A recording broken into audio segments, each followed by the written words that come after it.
Tujuan nikah itu apa sih? Nah, seperti yang udah kita bahas sebelumnya, bahwa pernikahan adalah mengikat dua orang yang berbeda untuk selamanya. Bukan hanya untuk beberapa bulan atau beberapa tahun. Maka ketika seseorang menikah, ia berarti akan hidup bersama pasangannya untuk waktu yang sangat panjang hingga maut memisahkan. Jadi bekal untuk menempuh perjalanan yang sangat panjang itu ya harus benar-benar disiapkan kan gitu ya. Teman-teman, ada yang mesti kita tahu nih, bahwa hubungan seks atau hubungan suami istri itu hanya sebagian kecil dari kehidupan rumah tangga. Karena ada loh pasangan yang salah satunya sakit sehingga tidak bisa lagi berhubungan seks, tetapi tetap hidup bahagia dan harmonis. Banyak pula pasangan yang hidup berjauhan atau istilah sekarang LDR, sehingga sangat jarang bertemu, tetapi mereka tetap hidup bahagia. Memang salah satu tujuan pernikahan dalam Islam adalah melanjutkan keturunan atau melahirkan generasi penerus yang soleh dan solehah. Dan salah satu jalan untuk melanjutkan keturunan adalah hubungan seks antara suami dan istri itu. Tapi mewujudkan generasi penerus yang baik tidak hanya melalui garis biologis, sebab tidak semua perempuan dianugerahi rahim yang kokoh, sel telur yang subur, yang siap dibuahi, dan tidak semua laki-laki punya perangkat reproduksi yang sempurna.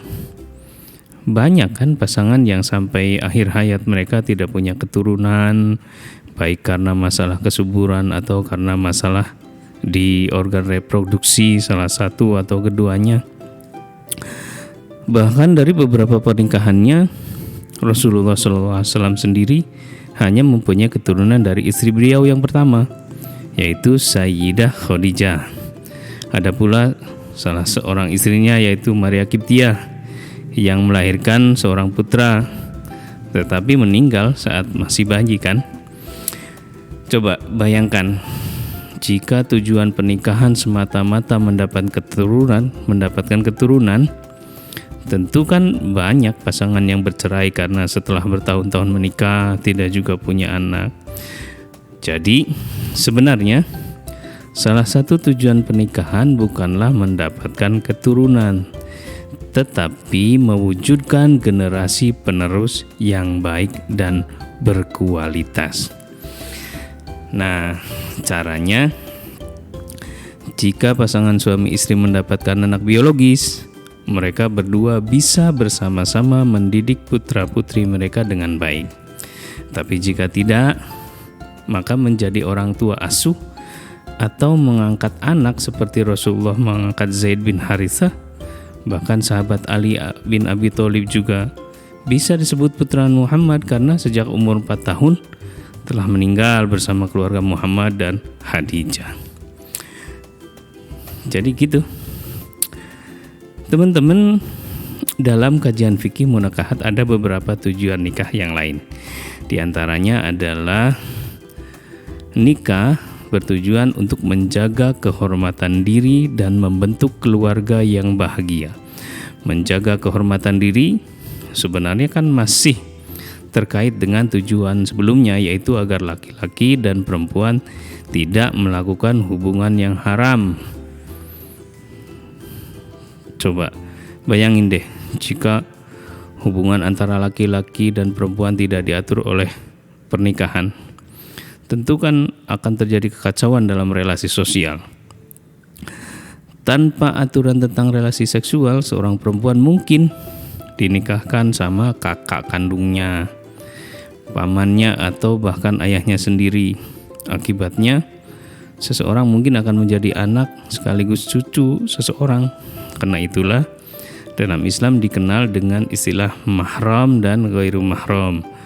Kelompok mahram berarti kelompok yang nggak boleh atau haram dinikahi, sedangkan yang ghairi mahram berarti yang boleh dinikahi gitu. Selanjutnya bicara tentang tujuan pernikahan, ada ayat pernikahan yang sangat populer banget nih. Ayat ini sering dibaca menjelang pernikahan atau sering pula dicantumkan dalam undangan pernikahan. Bunyi ayatnya adalah, dan di antara tanda-tanda kekuasaannya adalah Dia menciptakan pasangan untukmu dari jenismu sendiri agar kamu cenderung dan merasa tentram kepadanya, dan Dia menjadikan di antaramu rasa kasih dan sayang. Sesungguhnya pada yang demikian itu terdapat tanda-tanda bagi orang yang berfikir. Ini ada di Al-Quran surat Ar-Rum ayat 21. Jika kita perhatikan dalam ayat ini jelas banget bahwa di situ disebutkan bahwa tujuan pernikahan adalah agar kamu merasa tenang bersama pasangan itu. Dalam bahasa Arabnya litaskunu. Nah, ada ungkapan yang sangat populer terkait dengan pernikahan, yaitu sakinah, mawaddah, dan rahmah. Ungkapan itu diambil dari ayat ini, yaitu surat Ar-Rum ayat 21. Kata sakinah secara harfiah berarti ketenangan. Akar katanya sakana yang berarti diam atau menetap. Orang yang sakin atau orang yang tenang itu berarti orang yang adem, tenang, cool, gitu. Dari akar kata tersebut muncul kata maskan yang berarti rumah. Dalam bahasa Inggris kata itu sepadan dengan kata home, sedangkan bait berarti rumah dalam wujud fisik atau house. Dua orang yang telah dibekali oleh Allah dengan rasa kasih atau mawaddah dan sayang atau rahmah menyatu hidup berpasangan dan mendapatkan ketentraman serta kenyamanan atau sakinah, gitu ya. Sakinah, mawaddah, dan rahmah. Seperti itulah tujuan pernikahan menurut surat Ar-Rum ya. Teman-teman calon pengantin yang saya hormati, ketenangan atau as-sakinah menjadi tujuan utama dan sasaran puncak dari pernikahan.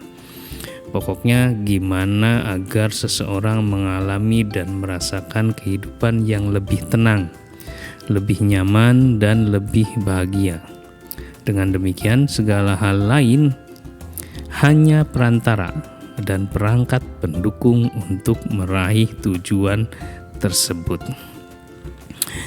Jika satu pasangan dianugerahi kesempurnaan, keistimewaan berupa anak keturunan, mereka harus berupaya agar keberadaan anak-anak membuat keduanya merasa lebih nyaman, tenang, dan bahagia. Tapi jika tidak dikarunia anak maksudnya, bagaimana pula agar tetap merasa nyaman, tenang, bahagia, berbekal mawaddah dan rahmah? Jika untuk merasa tenang dan bahagia itu kedua pasangan mesti bekerja, ya mereka harus bekerja. Jika hanya salah satunya yang bekerja dan itu membuat mereka tenang dan bahagia, kenapa tidak kan? Bahkan meskipun misalnya yang bekerja itu perempuan, sedangkan laki-lakinya menanggung jawab urusan domestik, jika dengan begitu mereka merasakan kebahagiaan dan meraih sakinah, ya nggak apa-apa. Seperti itulah tujuan pernikahan, meraih as-sakinah. Tujuan dan urusan yang lain semata-mata merupakan wasilah saja atau perantara saja untuk mencapai sakinah itu.